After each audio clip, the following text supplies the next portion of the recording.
입자들 간에 이온 결합을 하면서 결정 구조를 이루게 되면 이온 결정, 금속 결합할 때는 금속 결정, 3차원적으로 계속 공유 결합만 하게 될 때는 공유 결정이라 하고도 다른 말로는 원자 결정이라 하죠. 그 다음에 입자들이 분자이기 때문에 분자들 간의 힘, 예를 들어서 수소 결합이나 쌍극자 간의 인력이나 런던 분산력과 같은 인력이 정할 때는 그걸 우리가 분자 결정이라고 하죠. 분자 결정은요, 입자들 간에 분산력과 같은 또는 수소 결합을 하더라도 굉장히 인력이 작아요. 인력이 얼마나 작은가 하면 여러분들 H2O가 얼음 되면 단단한 것 같죠?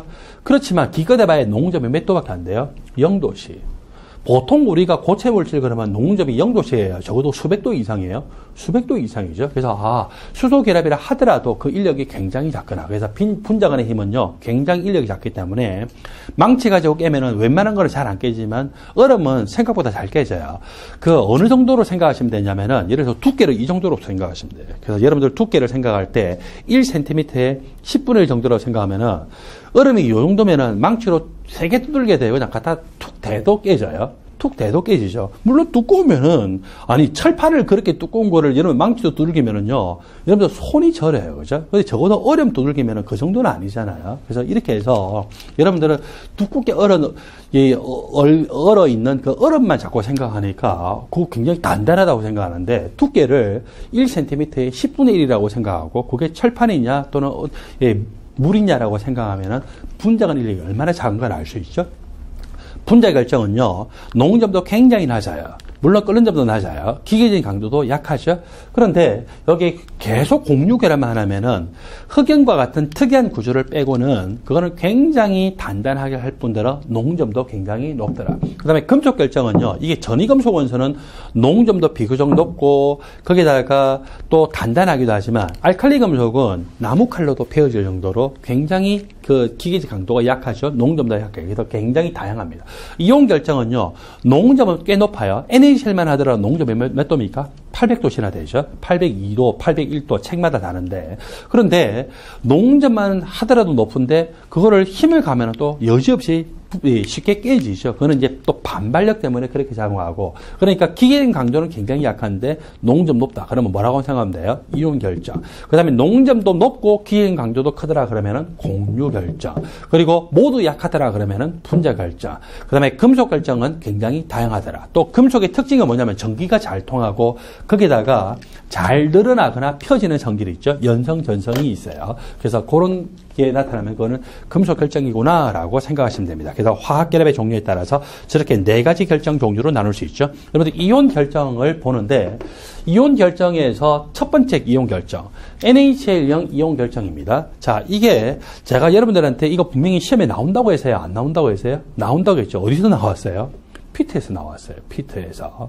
그래서 이게 보면은 피트 시험이 이 교수님들이 굉장히 브레이브해요. 학생들이 이거까지 공부해야 되고 그러는데 뭐 여지없이 내버리고. 그래서 미트디트는 어떤 경향이 딱 보이는데, 물론 이제 피트도 보면은 제가 나온다고 하는데 결국 다 나오긴 하지만 피트 교수님들은요, 말도 안 되는 거 내기도 하고 또 말도 안 되게 쉽게 내는가 하면은 말도 안 되게 어렵게 내기도 하고 완전히 천차만별인데, 분명한 것은 이 모든 내용들은요, 일반학 기본서의 본문 중에 다 나오는 내용이에요. 따라서 결국 나올 만한 내용들은 다 나오죠. 그래서 여러분들 특징들을 반드시 잘 아셔야 돼요. 제가 좀 전에 면시밑방 구조를 기준으로 해서 3면체 구멍과 8면체 구멍 했죠. 자, 이제 같이 복습해 볼까요? 면시밑방 단위세포 구조를 기준으로 해서 그 안에 8면체 구멍 R자로 몇 개 있으세요? 4개죠? 위치적으로 몇 군데 위치해 있으세요? 13군데 위치하세요. 바디 센터 위치하고 모서리 중심 자리가 12군데. 그 다음에 3면체 구멍 자리는 위치적으로 보나 R자로 하나 모두 몇 개예요? 8개가 존재하고 있었죠. NaCl은 소듐 이온이 지금 무슨 색으로 표현되어요? 이렇게 다크하게 표현되어 있네요. 소듐 이온이 면시밑방 구조예요. 염화 이온이 면시밑방 구조예요. 자, 그렇게 있는 상태인데 질문. 이건 단위세포이기 때문에 이걸로 끝나요? 소듐 이온의 이 면시밑방 구조가 3차원적으로 무한대로 계속 이어져요? 3차원적으로 무한대로 계속 이어지죠? 염화 이온도 면시밑방 구조로 한 개가 끝나요? 3차원적으로 계속 이어져요? 계속 이어지죠? 그 상태에서 두 개가 서로 겹치는데 어떻게 겹치냐면은 얘가 이쪽의 무슨 구멍? 8면체 구멍 자리를 점유를 해요. 그 다음에 얘도 어때요? 그렇게 되면은 얘의 8면체 구멍 자리를 서로 점유를 하게 돼요. 그래서 이런 식으로 나타났어요. 이런 식으로. 그래서 염화 이온의 이 구조 한 개를 그리지 않고 일부러 두 개를 연속해서 그렸어요. 그 다음에 여기에 어때요? 8면체 구멍자리에 이 소듐 이온이 그대로 와서 점유를 해버리죠. 그래서 8면체 구멍자리인가 아닌가를 볼까요? 소듐 이온의 이 단위세포 구조를 보세요. 단위세포에서 어디가 8면체 구멍이었어요? 자, 지금 이렇게 다크하게 표현된 게 소듐 이온이에요. 그 다음에 이렇게 둥글게 이 화이트하게 표현된 게 뭐예요? 지금 빈 것처럼 표현된 게 염화 이온이죠? 자, 요 상태에서 모서리 중심자리가 염화이온이잖아요. 소듐 이온의 8면체 구멍자리가 모서리 중심자리인데 모서리 중심자리 모두 뭐가 다 있어요? 염화이온. 바디 센터 위치도 염화이온이 있죠. 그죠? 그래서 8면체 구멍 전체에 누가 있냐면 염화이온. 거꾸로 이야기하면 염화이온의 지금 소듐 이온 한 개만 그려서 그러는데 계속 그려다 보면은 염화이온의 모서리 중심자리 누가 있어요? 이게 지금 염화이온이죠? 염화이온의 모서리 중심자리죠? 모서리 중심자리죠? 그 다음에 바디 센터 위치도 이 8면체 구멍이죠? 누가 있어요? 바로 소듐이 들어와 있죠. 그러니까 이거는 바로 서로 상대방의 8면체 구멍자리를 점유하고 있습니다. 8면체 구멍자리를 점유해버리면요, 자기가 끼어 들어가면서 다른 이온한테 무슨 구조로 둘러싸일까요? 8면체 구조로 둘러싸야겠죠. 그래서 표안해 보니까 그 기하학적인 구조가 어떻게 되냐 했더니 8면체라고 나타나 있죠. 그래서 여러분들은 1번 염화나트륨이온 구조 옆에다가 다음과 같이 적으세요. 염화나트륨이온 구조 옆에다가 Na 플러스 FCC 면시밀방 구조입니다. 또 바꿔서 Cl-FCC 적었나요? 그 다음에 줄 바꿔서 서로 상대방의 8면체 구멍자리 점유. 서로 상대방의 8면체 구멍자리 점유. 그리고 황화아연형 구조로 갑시다. 황화아연 구조가 여러분들 오른쪽 그 열에 보니까 4번으로 나타나 있죠. 황화아연형 구조. 아연 2가 이온이 또 면시밀방이에요. 그 다음에 황화이온도 어때요? 면시밀방이죠. NaCl하고 비슷하죠. 자, 여러분들 이제 여기 4번에다 뭐라고 했냐면은 ZN2 플러스가 FCC. 황화이온도 무슨 구조? 단위세포 구조가 FCC예요. 서로 면시밀방 구조인데 줄 바꾸세요. 상대방의 3면체 구멍자리 중 절반 점유라고 적으세요. 3면체 구멍자리 중 절반 점유. 질문. 여러분들 면시밀방 구조 안에 3면체 구멍자리가 몇 군데 있었어요? 8군데죠. 그 8군데 중에 4군데를 점유하는 거예요. 그래서 그렇게 되면은 이게 바로 ZNS형 구조가 나타납니다. 자, 그리고 염화세슘이온 구조로 가볼까요? 염화세슘이온 구조에서는 세슘이온도 단순입방 구조, 염화이온도 단순입방 구조. 그 상태에서 서로 상대방의 바디 센터 위치가 비었거든요. 그래서 그 자리에 한 군데씩 딱 들어가고 있어요. 바디 센터. 채심 자리. 그래서 그 자리를 서로 점유하는 형태입니다. 그 다음에 여러분들은 저기 염화세슘이온 구조 옆에다 적으세요. CS 플러스가 뭐라고요? 단순 입방. 단순 입방은요, 심플 큐빅이에요. 그리고 CL-가 뭐라고요? 단순 입방 심플 큐빅입니다. 그리고 줄 바꾸세요. 서로 상대방의 채심 위치 점유라고 하세요. 채심 위치는 딱 한 군데밖에 없죠. 서로 상대방의 채심 위치 점유. 마지막으로 플로로칼슘이온 구조에 대해서 볼까요? 플로로칼슘이온 구조가 3번에 나타나 있어요. 칼슘 이온입니다. 먼저 적으세요. 칼슘 2가 이온 FCC. 칼슘 2가 이온 FCC. 그리고 여기 플로라 이온인데 플로라 이온은 무슨 구조처럼 생겼어요? 단순 입방이죠. 심플 큐빅 구조입니다. 근데 차이가 있어요. 어떤 차이가 있냐면 다시 1번 보세요. 염화나트륨이온 구조로 보면은 Na 플러스와 Cl-가 입방체를 기본으로 했는데 한 변의 길이가 똑같아요? 달라요? 같죠? 그 다음에 염화세슘이온 구조, 2번 구조도 보니까 세슘이온과 염화이온이 입방체를 기본으로 했는데 한 변의 길이가 같아요? 달라요? 같죠? 황화이온 구조도 보세요. 각각 한 변의 길이가 입방체에서 같아요? 틀려요? 같죠? 그런데 여기 플로로칼슘이온 구조에서는 이 한 변의 길이를 A고 이 한 변의 길이 B인데 B가 어때요? A의 2분의 1밖에 안 돼요. 즉 A가 B의 몇 배다? 2배가 된다는 거죠. 그래서 이게 굉장히 큰 차이에 해당이 됩니다. 여러분 그림 옆에 있어요. A가 B의 2배에 해당됩니다. 칼슘 2가 이온이 무슨 구조라고 했어요? 면시입방 구조라고 하겠죠? 자, 질문! 칼슘 2가 이온이 면시밀방 구조이기 때문에 그 면시밀방 구조 안에는 3면체 구멍자리가 몇 군데 있어요? 8군데. 알짜로 8군데예요. 그 3면체 구멍자리 8군데에 이 입자들이 다 들어와서 바뀌었어요. 그래서 그렇게 된 구조가 바로 뭡니까?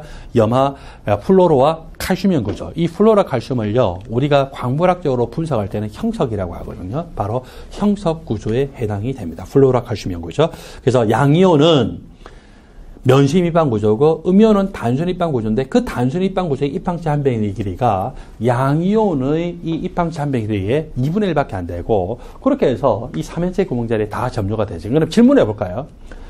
이 입자 플로라 이온이 3연체 구멍자리에 들어왔으니까 자기가 3연체 구멍자리에 들어왔다는 건 자기가 칼슘 이온 3연체 구멍자리에 있으니까 칼슘 이온 몇 개에서 둘러쌀까요? 3연체 구조 4개죠. 자, 그 다음에 이번에는 여기 칼슘 이온이 있는데 칼슘 이온은 플로라 이온 몇 개에서 둘러쌀까요? 그래서 플로라 이온의 요 입항체 부분이 이렇게 끝났어요. 위에 또 있을까요? 위에 또 있겠죠? 밑에 몇 개? 4개. 위에 몇 개? 4개. 이렇게 해서 4개, 4개에서 8개 둘러싸여 있는데 밑에 4개 하고 위에 4개 이게 정확하게 무슨 구조를 이루어요? 정확하게 입항체 구조를 이루어요. 그래서 칼슘 이온이요. 플로라 이온 하나, 둘, 셋, 넷, 다섯, 여섯, 일곱, 8개에 의해서 둘러싸여 있는데 요 입항체의 파디 센터 위치에 칼슘 이온이 있는 것처럼 나타나게 되어 있습니다. 루타일형 구조, TiO2형 구조 이것도 여러분들 일반학 책에 나오기 때문에 제가 소개를 해놨는데 제가 간단하게 비교적 빠르게 설명하고 넘어갈게요. 여기 봤더니 티타늄 플러스 4가 이온이 전체적으로 무슨 구조처럼 보여요? 입항체 전체처럼 보이죠? 입항체에다가 어디에도 존재하고 있습니까? 중심에도 존재하고 있죠? 그래서 채심 입항체처럼 보이는데 이건 사실은 정확하게는 정육면체가 아니에요. 정육면체가 아니고 정육면체보다는 길이가 좀 더 길어요. 그래서 그렇기 때문에 그걸 우리 뭐라고 하냐면은 입방체라고 하지 않고 정방체라고 이야기하거든요. 그건 몰라도 상관없어요. 자, 이렇게 존재하고 있고, 그 다음에 산화이온이 존재하고 있는 것이 여기 안에 2개도 존재하고, 바깥에 또 표면에 어때요? 2개가 이렇게 걸쳐져 있죠. 그래서 이렇게 걸쳐져 있고, 여기서 자, 가만히 봤더니, 티타늄 플러스 아까를 꼭지에 있는 걸로 보면은 우리가 잘 구분 못 하는데, 이거를 기준으로 보면은요, 산화이온 4개가 평면삼각형이죠. 그 다음에 이거 2개가 어때요? 축방량. 그러니까, 이렇게 티타늄 사카 이온이 산화이온 몇 개에 의해서 6개에 의해서 거의 팔면체 구조에 가깝게 둘러싸이게 돼 있어요. 그리고, 여기 산화이온은 그러면은 티타늄 사카이온 몇 개에 둘러싸이냐면은 하나, 둘, 3개에 의해서 거의 평면삼각형. 물론 정확하게 평면삼각형은 아니지만 거의 평면삼각형 구조로 3개에 의해서 둘러싸이는 그런 구조가 됩니다. 이때 화학식 어떻게 나타날까요? 화학식은요, 단위세포 안에서 입자수의 가장 간단한 정수비를 해서 구하면 되거든요. 티타늄 사카이온 몇 개가 있습니까? 하나, 둘, 셋, 넷, 다섯, 여섯, 일곱, 8개죠? 8개인데 꼭지점이 있으니까 얼마만큼씩 포함될까요? 8분의 1개씩. 그래서 8개 곱하기 8분의 1 하니까 몇 개? 1개. 또 여기 1개가 있죠? 그래서 이렇게 해서 티타늄 사카이온이 지금 알짜로 2개가 존재해요. 산화이온이 몇 개인가 볼까요? 안쪽에 지금 2개가 있죠? 안쪽에 2개가 있어요. 그 다음에 바깥쪽에 있는 하나, 둘, 셋, 4개는 면에 걸쳐져 있잖아요. 따라서 몇 개로 카운팅 해야 될까요? 2분의 1. 그래서 4 곱하기 2분의 1을 하기 때문에 몇 개가 될까요? 2개죠? 그곳하고 안쪽에 있는 2개하고 하니까 몇 개가 됩니까? 4죠. 그래서 Ti 플러스 사카이온하고 산화이온이 2대 4입니다. 2대 4요. 2대 4의 가장 간단한 정비는 얼마가 됩니까? 1대 2가 되겠죠. 그래서 TiO2가 됐어요.